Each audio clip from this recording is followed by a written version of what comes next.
Good morning, all you beautiful earthlings. I'm driving back from the shop and I was going to try and make a video sitting in the car park, but there's a fire engine behind me. You might see some Scottish firemen. I was going to try and make a video sitting in the car park, but too many people are walking past, and because I'm vaping I have to open the window, and I think that they may call the police on me for the subject, or a team of medical professionals at least. Yeah, so I had a really interesting conversation last night. I wasn't intending to have one, it just kind of happened that way. I was out. If you saw the video yesterday about connecting to Arcturus, I've maintained that connection, and it's really heightened, it's really nice, but it doesn't let you sleep. You feel like you're so full of loving energy that you don't need to sleep. But I do need to sleep. I'm up for school with a 6-year-old in the morning, so I'm a little bit tired. And then I got someone come through. So remember I'd said yesterday that I haven't heard from Marduk at all, right? Now usually when you talk about somebody, they turn up, right? It wasn't him at first. So I'm lying in bed and I'm listening to sleep music, you know, something to get me to sleep, right? Because I couldn't sleep. And then I hear a voice saying, right, this is like this is the common negatives that I was talking to you about when I was saying you'll get the voices in your head, right? Just a typical example. You're banned from hell. They speak like this, right? Like teenagers. You know, do you know what I mean? I'm not slagging teenagers off. I'm just saying that's predominantly the age that these people speak like that. So this is what I get, and I went, excuse me? Now I know you should never answer back, but that was like, what? I've been banned from hell? I mean, do I care, right? Except I do a lot more work there, getting people out. So that is kind of important to me. But anyway. And what they mean by hell is the realm that the Annunaki that all live in, that they've constructed for souls to go to after you pass. They'll create a heaven, they'll create a... But they don't really create, it's just that's not true actually, right? What this place is the overlay where the souls are, right? So let's call it 4D, right? Let's just call it, just to give it a name, okay? So this energy is overlapped with ours, and if you're connected into the chakra system, then when you leave your body, you will go into that frequency. You will leave the body and you will automatically be in the 4th dimension, right? Because that's what they've constructed, that's what they've hooked you up to, that's what your soul's connected to, so that is where you will go. It's just another farm, okay? This is just from my experience. Don't swear on this, you know, like, this is my experience. I could be wrong, but this is what my experience has been. And so you can go to a heaven realm there. You will go to a really beautiful place, or you'll go to a really bad place, depending on your state of mind. It's nothing, nobody puts you there, you know, it's just because when you're not affiliated with that, or like, I've often wondered, if you don't pay attention to chakras at all, and you don't work on them, you don't connect them up to this fake matrix, will you just go straight to source, like home? Or will you go into this place, right? I haven't found that out yet. I will ask about that. But anyway, so your family members or whatever, anyone will go to a beautiful realm, a beautiful place, you know, that's lovely. You can have what you want there. You have what you want. As in, if I think my afterlife's going to be dancing through meadows, having a lovely time, playing with the birds, talking to animals, that's what it will be, because it's a place of creation, right? It is a total place of creation. Anything is possible. And that way it's good. But if you pass over in trauma, big bumps in the road, pass over in trauma with a lot of anxiety or anger or sadness, then you will keep creating worlds that will be like that. So you will keep creating your worst nightmares, because you can create anything you want. So you've got always, that's what my guides are always saying, live in your joy. Just focus on the good. Always assume the best. And then deal with the crap if it comes, but don't wait for it, don't expect it. Because that you will manifest that. We are powerful manifestors, and that is a big bump coming. That's a big trick they've played on humanity, okay? We are really good at manifesting, and we're even better out the body. So this place is unlimited possibility, right? However you're feeling. Now, when I finished talking, I ignored those teenage ramblers, right, saying that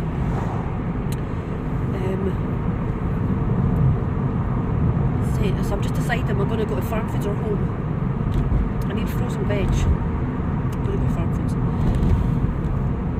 So I was in Aldi, but I only had a basket and I couldn't carry very much, so I gave up and just left the shop with what I had.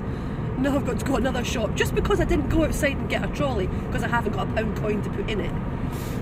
Hey, just these little life things. So when I was trying to sleep again, I then heard a familiar voice. Hello. I'm like, is that you, Marduk? Because I was surprised. I recognised the frequency. Yes, it is. And I says, why have you not been here for so long? He says, I gave you time with your family. But now, here's an interesting thing. At that point, he's talking to me. I can feel what he feels like. I can always feel his intentions, his personality, his moods. When you're connected to somebody, you get the whole message, not just what they're saying to you. If they're open, some people might be deceiving and put blocks up, but he's always very open. And I said to him, "What, you've got a very funny energy. What's wrong with your energy? You don't seem very happy." I says, when you're talking to me, now I'll describe what it's like to talk to him now, right, as opposed to last week. Now he's got this energy. When he's speaking, it's like he sounds calm, right? So I'll try and describe the picture to you, what I see. He's saying something like, I'm going to make up a sentence, okay? He's going to say, I had shreddies for breakfast, okay? I don't want to promote any brand of cereal, but that's the first thing that came to my mind. So he's saying, I'm having shreddies for breakfast. You'll see that as he's talking, there's like this demon thing coming out of him. It's like happy, like, oh, I'm having shreddies for breakfast, right? Now that is, sorry, a horrible voice, right? But that's what it's like. So he's talking to you. He's probably going to be angry for telling you this, but it's like this halfway through the sentence, like, it's like a weird glitch in the matrix, like half his face will come out with this angry demon kind of face and be projected from him, like this weird horrible sci-fi movie thing, right? So you can see his face, and then his energies are coming out at angles like this, and it's angry, and you can feel hell and nastiness, and you feel all the bad feelings from this thing, right? This face he's making and the energy coming out of him. And I says, where are you? What's going on with you? And he says, I'm back inside. You're back inside? As in, he went back inside the inner verse, as they call it, the subverse, the one that overshadows this that he'd left, right? Okay. Why did you do that? Why did you go back inside? This is the interesting thing. Now, obviously, discernment, we never know if these people are telling the truth or not, right? You can only use your discernment. Does it feel right? Does it feel true? That's how I do it. When he's speaking the words, I can tell you some of the words he says are lies and some of them are true. He does paint a pretty picture, but he is more often than not telling the truth. I'm going to park somewhere nobody can hear me because I'm going in the car park now. So he was back inside, because I could tell you by his energy, he's got some freaky demon energy around him. Obviously it's not demon energy, right? As explained to you, it's how you feel. So when you're in that place, you are feeling demented. And he says to me, that's the consequence of being home. This energy, because if you have a fear, you're screaming, you have moments. So us in life, right? It'd be the same if this world was the same way. Maybe it is and we just don't see it, right? But if I'm driving down the street and somebody goes to jump out in front of me, which has never happened, thankfully, but I could imagine my energy would be like, a part of me comes out screaming, like in fear, but I'm still sitting looking normal, whatever, eyes. So your energy will react, and they're just purely energy inside there, from what I believe. So he's reacting like this, with this nasty fear screaming coming out, and I'm like, well, why did you go back in there again? He says, because when I was out, it came to my attention that we haven't got long enough for you to fulfill your... No, I'm lying. At first he said, because you didn't fulfill your deal, or you didn't uphold your end of the bargain. He says, what do you mean I didn't uphold? I made 3 videos you asked me to make. You asked me to write a book. Do you think I can write a book in 2 weeks? I don't bloody think so. Nobody's probably going to read the book anyway, so I don't know why you asked me to do it. But he said, so I knew that was kind of a lie, right? Because you can't possibly do that in 2 weeks. I'm going to take a drink because my vape is... I shouldn't be vaping. At least I'm not on cigarettes anymore. This kind of life, no wonder I'm vaping, eh? So I said to him, I did uphold my end of the bargain.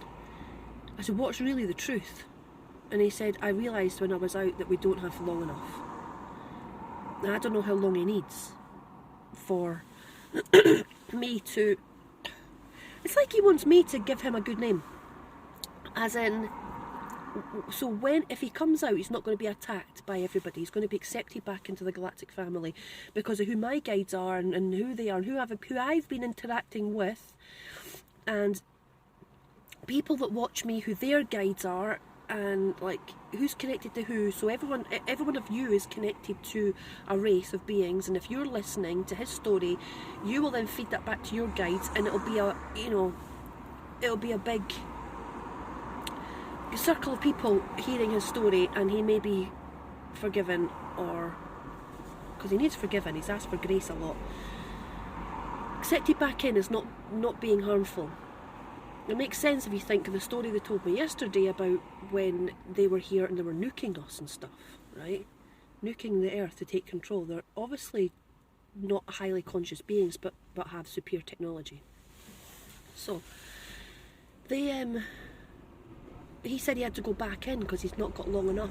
It's not long enough before something happens that we will all go after him. So he said, hence why I've locked you out of hell. And I said, oh, I'd forgotten about that part, right? From the guy before. Didn't even know if it was true. But I said, well, yeah, why have you locked me out? So you can't come after me. And that was really interesting because that felt true, right? Now, there's me and a bunch of people. Beautiful Sam, she works in a group with me. We do go into the darkest of places and get people out. We've done that for a long time. It's just our job.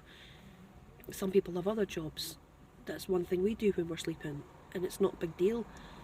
It was at first. It's horrible, but it's something you get used to, right?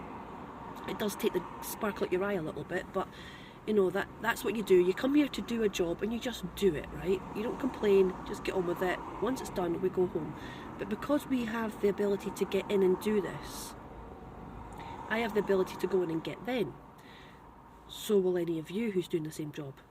So if something is to happen soon where we are fully conscious and aware and in full control of our spirit entity or a higher being part of us, or just your consciousness, right? You're totally in control of your higher consciousness. Then we'll be able to go in there and get them and put in, deal with them for the crimes against humanity. And I just thought I better share that, because you knowing that, you can then manifest that even stronger, right?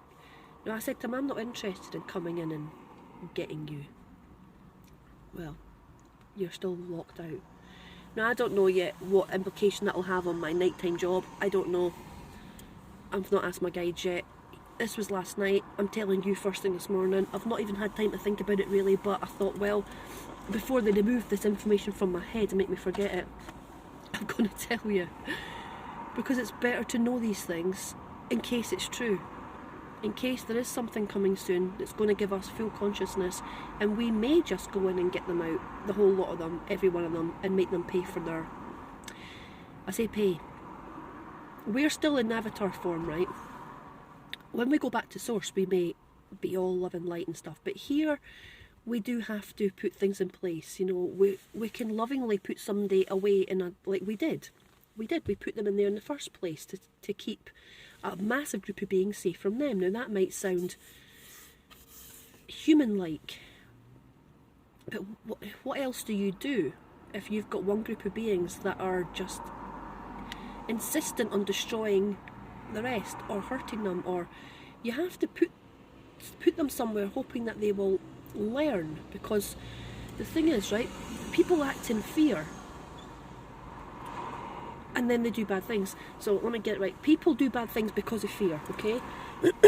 So if you create a place that manifests your emotions instantly, you're going to learn very quickly. When you go into fear, you're creating the fear, right? It's a really intensive school. It's not meant to be a horrific place. It's like a school. So you put them into the school, hoping that they will learn consequence very, very quickly. If I hurt you, I'm hurting myself. I now feel terrible. I've just created a terrible environment for myself. But they don't seem to have, I don't know, maybe they have learned. Maybe they have. Maybe they've just turned it into something fun. But anyway, we are responsible for putting them in there. A lot of you watching are also responsible for putting them in there in the first place. And now we have to come and put them... I don't know what we're doing. Now I'm going to ramble. So, I'm going to go. I hope the information was entertaining at least. I hope it's going to help your journey. Okay, I'm going shopping now.